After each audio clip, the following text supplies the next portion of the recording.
സ്നേഹമുള്ളവരെ,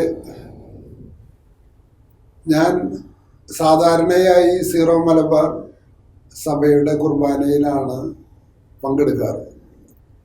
പക്ഷേ ചിലപ്പോഴെല്ലാം രാത്രികാലങ്ങളിൽ ലാറ്റിൻ പള്ളിയിൽ പോയി ലത്തീൻ കുർബാന കാണാറുണ്ട്. ഈ രണ്ട് വിശുദ്ധ കുർബാനയുടെ മധ്യത്തിലും ഉള്ള ഒരു പ്രാർത്ഥനയുണ്ട്. രണ്ടിലും ഒരേ പ്രാർത്ഥനയാണ്. ആ പ്രാർത്ഥന ഇതാണ്: വിശുദ്ധ കുർബാന സ്വീകരിക്കുന്നതിന് മുൻപ് വിശ്വാസി പറയുന്നതാണ്, ഞാൻ അയോഗ്യനാണ്, തീർത്തും അയോഗ്യനാണ്. അങ്ങ് ഒരു വാക്ക് അരുൾ ചെയ്താൽ മതി, ഞാൻ സൗഖ്യമുള്ളവനായി തീരും. അപ്പം ഞാൻ വിശുദ്ധ കുർബാന സ്വീകരിക്കാൻ അയോഗ്യനാണ് എന്ന് പറഞ്ഞാൽ പോരെ, ഞാൻ തീർത്തും അയോഗ്യനാണ് എന്ന് പറയണമോ?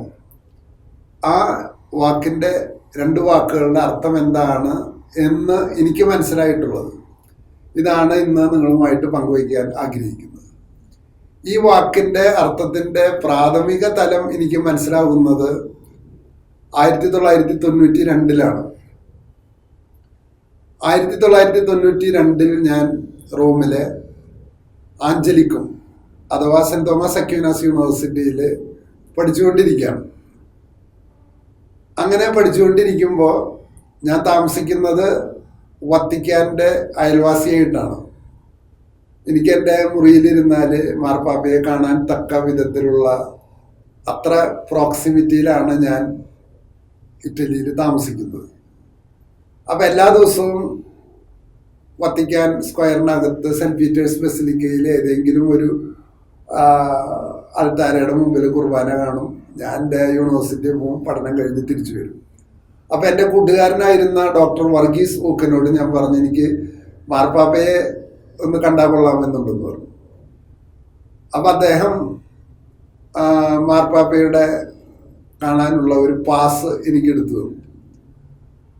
അപ്പം ഈ പാസ് കൊണ്ട് ഞാൻ ഈ മാർപ്പാപ്പയെ കാണാനായിട്ട് പോകുമ്പോൾ എൻ്റെ മനസ്സിലുള്ള ധാരണ എന്താണെന്ന് വെച്ചാൽ, ഈ കേരളത്തിൽ ആദ്യമായിട്ടായിരിക്കാം ഒരു ദൈവശാസ്ത്ര പഠനത്തിനായി ഒരു അൽമായനെ റോമിലേക്ക് അയക്കുന്നത്. അപ്പോൾ കേരളത്തിലെ ഒരു വലിയ പുള്ളിയാണ് ഞാൻ. ഞാൻ മാർപ്പാപ്പയെ കാണാനായിട്ട് ഹാളിൻ്റെ അകത്ത് കടന്നപ്പോഴാണ് എനിക്ക് മനസ്സിലായത്, 10,000 പേരിരിക്കുന്ന ഹാളിൻ്റെ ഏറ്റവും അവസാനത്തെ സീറ്റിലാണ് ഞാൻ വന്നിരിക്കുന്നത്.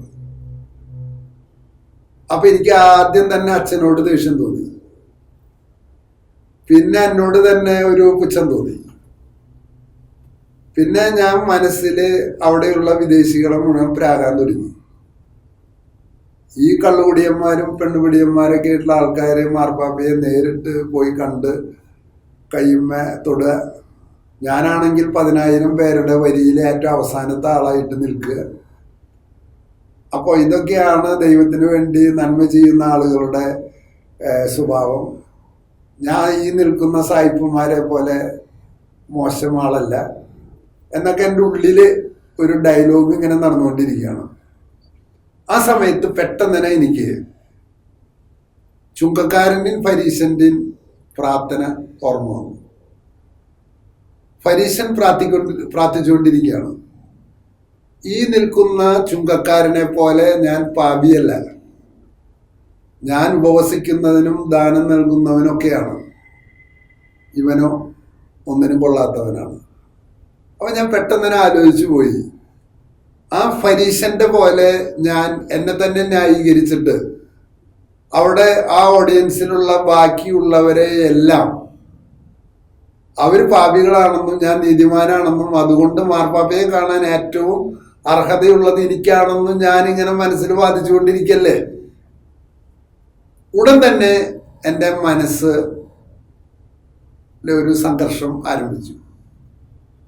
ഞാൻ എൻ്റെ കൊച്ചുകുട്ടിക്കാലത്തെ കുറിച്ച് ആലോചിച്ചു. ഞാനൊരു 3 മിനിറ്റ് കൊണ്ട് ദൈവത്തോട് പറഞ്ഞു, ഈ നിൽക്കുന്ന 10,000 പേരെ പോലെയല്ല ഞാൻ.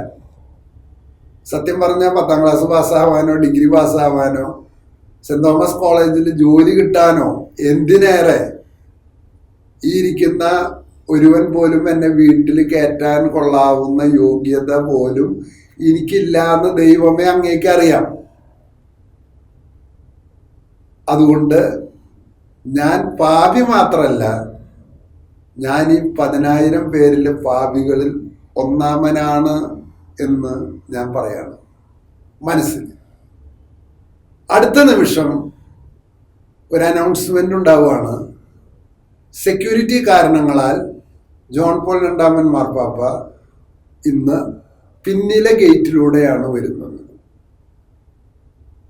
ഞാൻ പെട്ടെന്ന് തന്നെ അത്ഭുതപ്പെട്ടു പോയി. കാരണം തിരിഞ്ഞു നോക്കുമ്പോഴുണ്ട് മാർപ്പാപ്പ വാതിൽ കടന്നു വരുന്നു. ആ ഹാളിൽ ആദ്യമായിട്ട് ഞാനാണ് മാർപ്പാപ്പയ്ക്ക് ഷെയ്ക്കിൻ്റെ കൊടുക്കുന്നത്.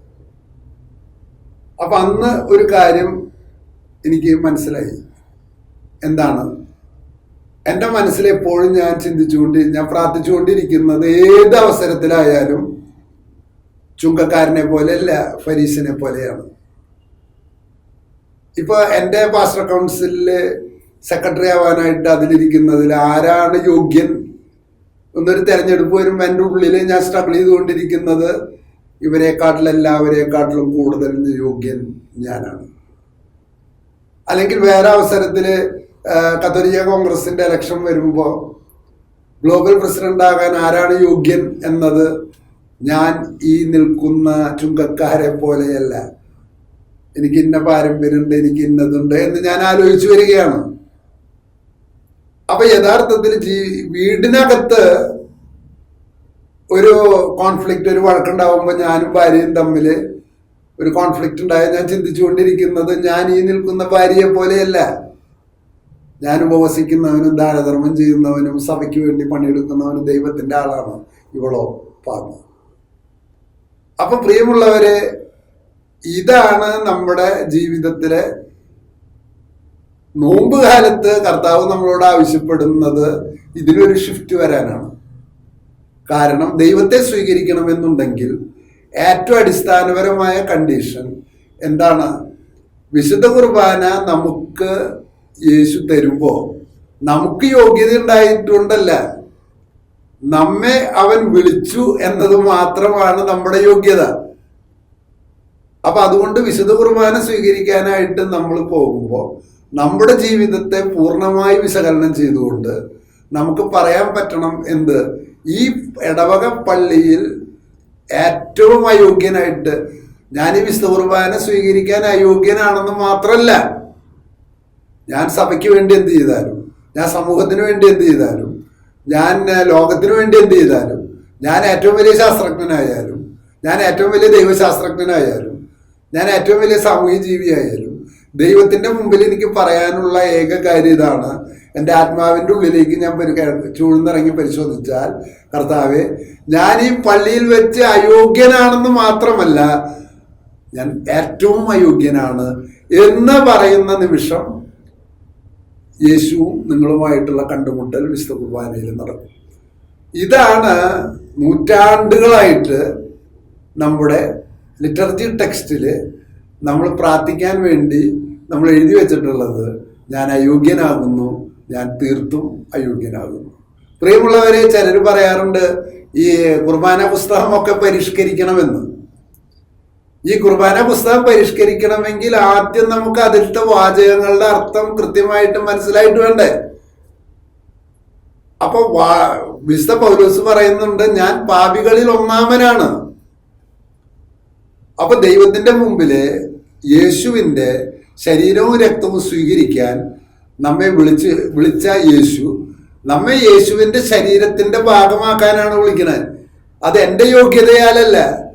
കർത്താവെ, അങ്ങ് ഒരു വാക്ക് അരുൾ ചെയ്താൽ മതി, ഞാൻ ശുദ്ധിയുള്ളവനായിത്തീരും. അപ്പൊ പ്രിയമുള്ളവരെ, ആ വിശുദ്ധിയോടുകൂടി ഈ പത്രോസിനോട് യേശു പറഞ്ഞില്ലേ, ഞാൻ നിന്റെ കാലുകൾ കഴുകുന്നില്ല എങ്കിൽ നീയും ഞാനുമായിട്ട് എനിക്ക് പങ്കില്ല. പ്രിയമുള്ളവരെ, വിവാഹ വിരുന്നിൽ പ്രവേശിക്കാനായിട്ട് രാജാവ് ക്ഷണിച്ചതിന് ശേഷം ഒരുവനെ മാത്രം ആ വിവാഹ വിരുന്നിൽ നിന്ന് പുറത്താക്കുന്നുണ്ട്. എന്തിനാണ്? വിവാഹ വസ്ത്രം ധരിക്കാത്തതിന്. എന്താണ് ആ വിവാഹ വസ്ത്രം? അനുതാപത്തിന്റെയും പാപബോധത്തിന്റെയും പശ്ചാത്താപത്തിന്റെയും വിവാഹ വസ്ത്രം. ആ വിവാഹ വസ്ത്രം എന്താണ്? അത് ഒരു ഡയലോഗാണ്. ഞാൻ ഈ നിൽക്കുന്ന ആളുകളെ പോലെ പാപിയല്ല, ഞാൻ ഇവരെക്കാളൊക്കെ മെച്ചപ്പെട്ടവനാണ് എന്നത് മാറ്റി ഈ നിൽക്കുന്ന 10,000 പേരെ പോലെ അയോഗ്യനാണ്, അതിനേക്കാൾ കൂടുതൽ അയോഗ്യനാണ്, ഞാൻ പാപികളിൽ ഒന്നാമനാണ് എന്ന് പറയുന്ന നിമിഷം കർത്താവും നിങ്ങളുമായി വിശുദ്ധ കുർബാനയിൽ കണ്ടുമുട്ടും. ഈ പെസഹയിലേക്ക് നാം അടുക്കുമ്പോൾ നാം കേൾക്കുന്ന ഓരോ വചനശ്രവണവും ഓരോ ധ്യാനവും ഇത്തരത്തിൽ ഞാനും കർത്താവുമായുള്ള വിവാഹ വിരുന്നിലേക്ക് പ്രവേശിക്കുമ്പോൾ ഞാൻ അയോഗ്യനാണ് കർത്താവെ, തീർത്തും അയോഗ്യനാണ് എന്ന് പ്രഖ്യാപിച്ചുകൊണ്ട് തിരുസന്നിധിയിലേക്ക് പ്രവേശിക്കാനുള്ള പരിശുദ്ധാത്മാവിൻ്റെ കൃപ നിങ്ങൾക്കുണ്ടാകട്ടെ എന്ന് ഞാൻ പ്രാർത്ഥിക്കുന്നു. നന്ദി.